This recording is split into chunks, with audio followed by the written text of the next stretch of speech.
If you have been following my page, my Instagram, my YouTube, Facebook, any pages really, in the last few years, you had heard of several impersonators of my uncle that are not hired by KFC, that just dress like my uncle on a day-to-day basis, try to get in as many news articles as they can, go to as many restaurants as they can, do as many events as they can as the Colonel.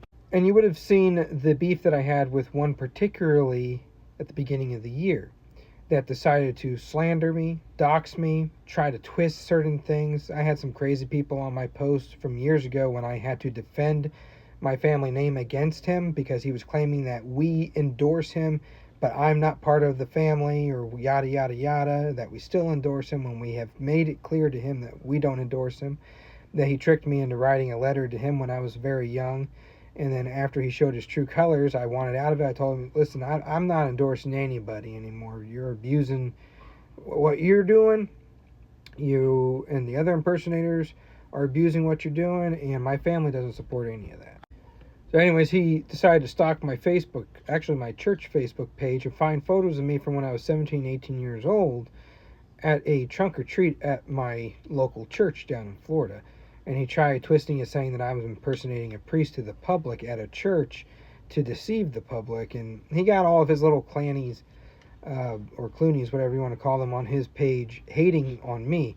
And they all follow his Facebook page because they want the Colonel's memory to be remembered. And they're actively hating on the Colonel's family member, not knowing that it's the Colonel's family member, because of this guy that claims that he is still endorsed by the Colonel's family.